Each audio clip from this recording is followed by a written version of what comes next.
여러분 반갑습니다. 이번 영상은 정정 영상입니다. 제가 방금 2024년도 혼인 이혼 통계를 바탕으로 해가지고 국내 결혼, 국제 결혼 통계 자료를 올렸는데 제가 수치를 입력을 잘못한 게 있었더라고요. 소수점 정도이기 때문에 이미 보신 분들 같은 경우는 보실 필요 없으세요. 안 보신 분들만 보시면 될 것 같습니다. 그래서 일단 국내 결혼부터 좀 보려고 하는데요. 일단 2001년도부터 2023년도까지 혼인 건수, 이혼 건수를 백분율을 한 겁니다. 그러면 혼인 건수 같은 경우는 660만 건, 이혼 건수 같은 경우는 270만 건입니다. 그래서 41.1% 이렇게 나오고요. 그리고 혼인 및 이혼 건수 추이를 보면 96년도까지만 하더라도 43만 건으로 엄청나게 많았는데 그 이후로는 혼인 건수가 급락하죠. 반토막 이상 났습니다.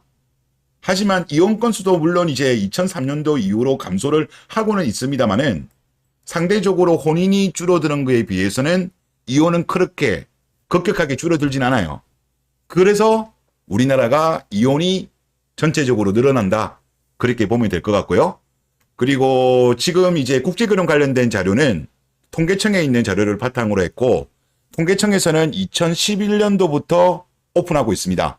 그리고 지금 자료들이 로우 데이터고 이거를 바탕으로 해서 제가 표를 만든 겁니다.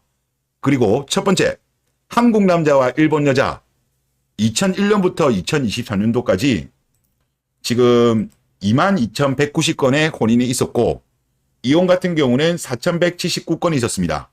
그래서 18.8% 나와요. 그리고 한국 여자와 일본 남자 같은 경우는 오히려 혼인 건수가 더 많아요.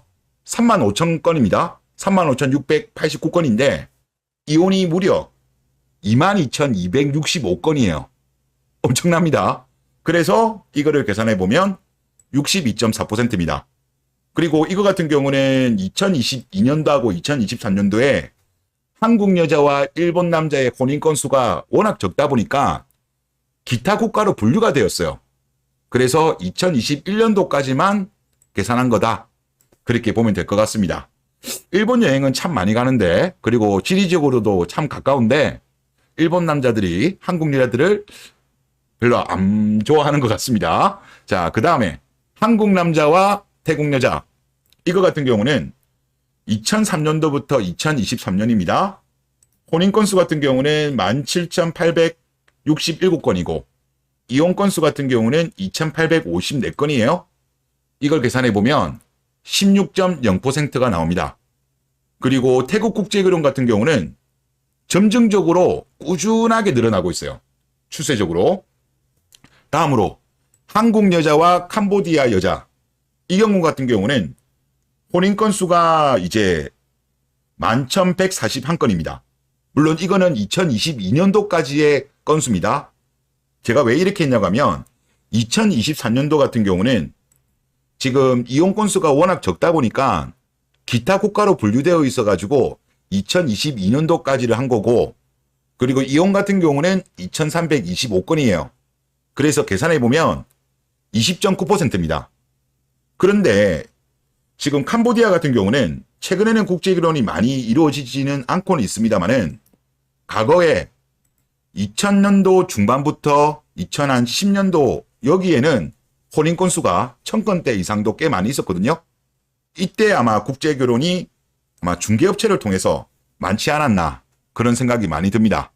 다음으로 한국 남자와 필리핀 여자 이거 같은 경우는 혼인 건수는 25,470건, 이혼 건수는 5,423건입니다.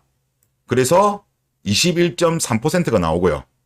그리고 한국 남자와 베트남 여자 2001년도부터 2023년도 통계를 보면 혼인 건수 같은 경우는 11만 8,059건입니다. 그리고 이혼 건수 같은 경우는 26,283건이에요. 그래서 22.3%가 나옵니다.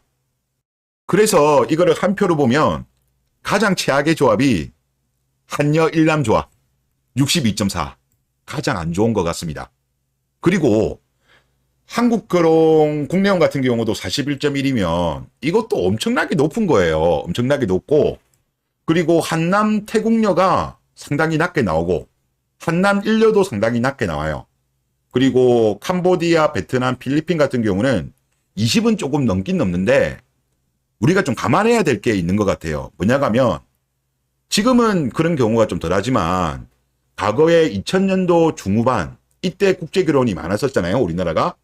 그때 당시 나이 많은 농촌 총각들이랑 국제결혼이 많았잖아요. 이들 나라들한테. 그런 것까지 감안해도 20% 약간 넘는 수준이라고 한다면 상당히 낮은 이혼율이다.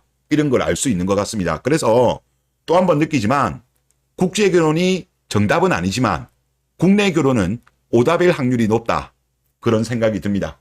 네, 이번 영상 여기서 마치겠습니다. 감사합니다.